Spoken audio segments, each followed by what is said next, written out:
بسم الله الرحمن الرحيم. الحمد لله وكفى والصلاة والسلام على المصطفى. أعزائي الطلبة الكرام، السلام عليكم ورحمة الله وبركاته. في هذه الحصة سوف نقدم لكم تمرين تطبيقي، حيث نجد في هذا التمرين معطيات جيوفيزيائية قد أنجزت في الميدان. المطلوب منا هو إيجاد عدد طبقات الجيولوجية في مكان الدراسة، وكذلك حساب سرعة وعمق كل طبقة على حدة. إذن وبدون إطالة سنقرأ لكم نص التمرين ونقوم بالتصحيح النموذجي.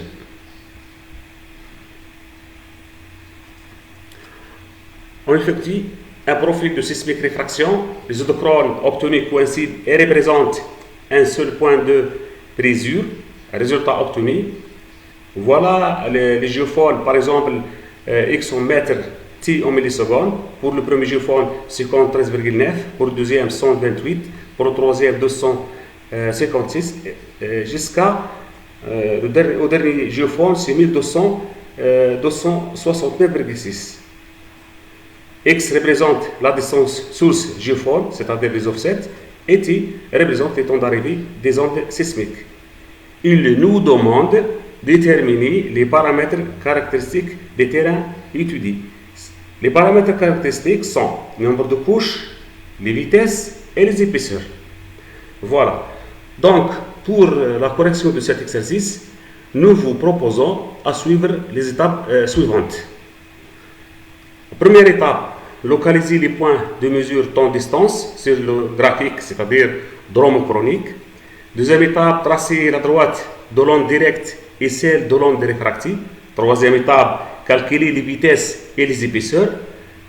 Et on terminera par la quatrième étape, c'est schématiser la structure de la zone d'étude. Donc, nous commençons par la première étape, c'est le pointage des points de mesure. Avant de pointer les points de mesure, nous avons choisi une échelle bien déterminée.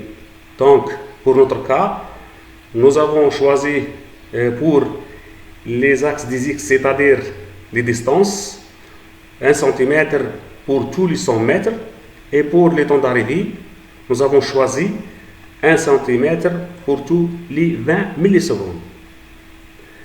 Et voilà le pointage des points de mesure.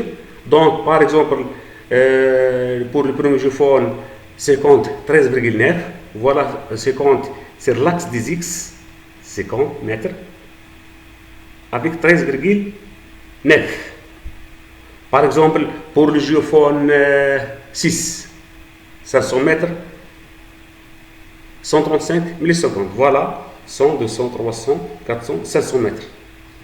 Avec 135. Voilà, 135, 120, 120, 140. Voilà, 135 quelque part ici. Donc, voilà le point, par exemple.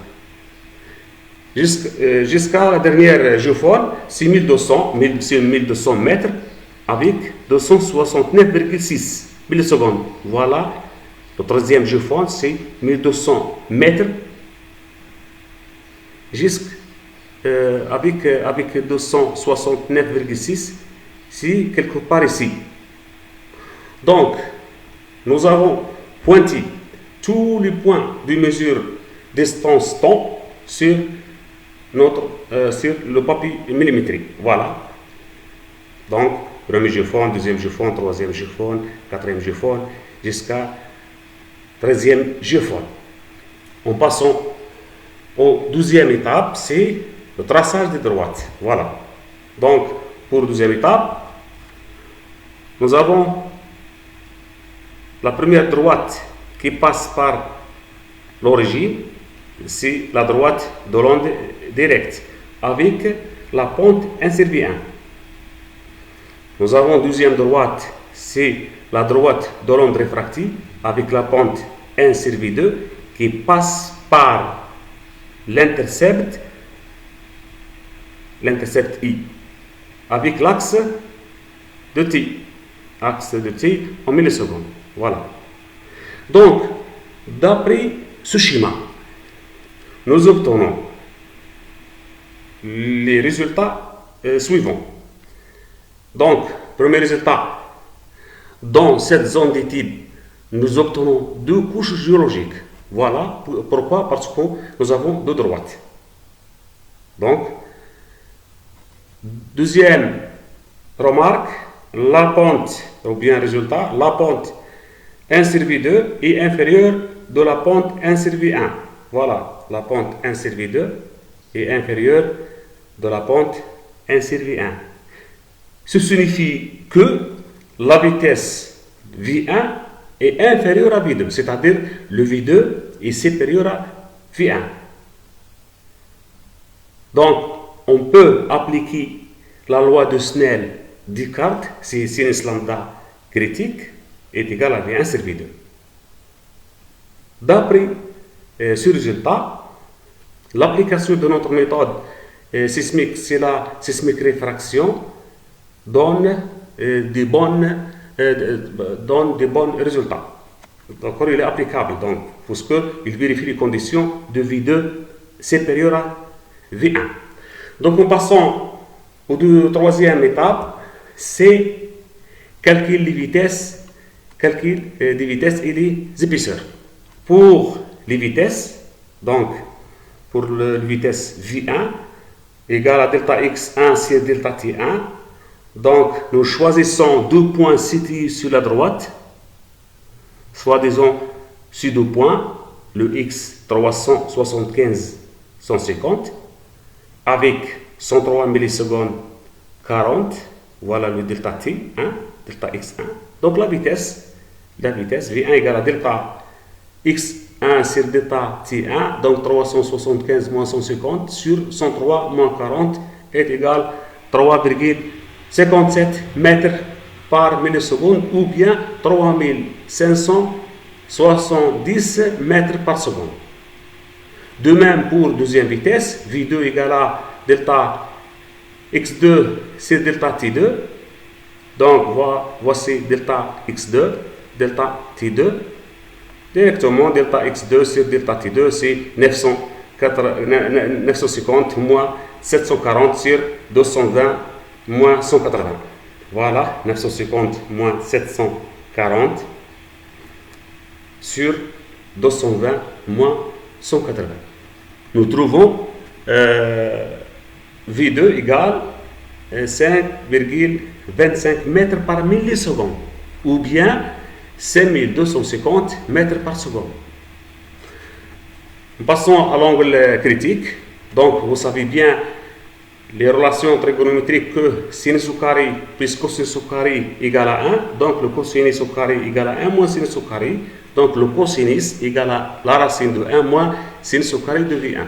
Et puisque le sinus lambda est égal à V1 sur V2, on peut remplacer le sinus lambda V1 sur V2, donc 1 moins V1 sur V2 tout au carré est égal à l'application numérique 0,733. Pour l'épaisseur, calcul de l'épaisseur de la première couche, donc H égale à IV1 sur 2 cosinus lambda. Donc le I d'après le schéma, nous avons trouvé le I, l'intercept est égal à 39 millisecondes.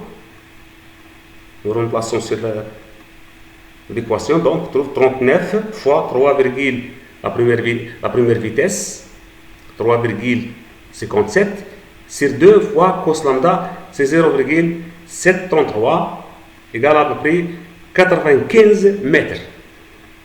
Donc, le résultat obtenu dans la troisième étape, c'est que V1 égale 3,57 millisecondes, mètres par milliseconde. V2 égale 5,25 mètres par milliseconde. Et nous avons trouvé l'épaisseur de la première couche égale 95 mètres. En passant aux dernière étape, c'est schématisation de la structure. Alors, nous avons trouvé deux couches. La première couche de la vitesse 3570 mètres par seconde. La deuxième couche, c'est V2 égale 5250 mètres par seconde. Nous avons trouvé l'épaisseur de la première couche 95 mètres. Alors, la quatrième étape, il faut que nous donne la nature de ces deux couches. Donc, si nous remarquons sur le tableau suivant, donc nous remarquons que les sables, elle est entre la gamme sable, par exemple, le sable est entre 400 et 1200. Nous sommes dans le cas du calcaire. Le calcaire se trouve entre la vitesse à peu près de 3500 jusqu'à 6000.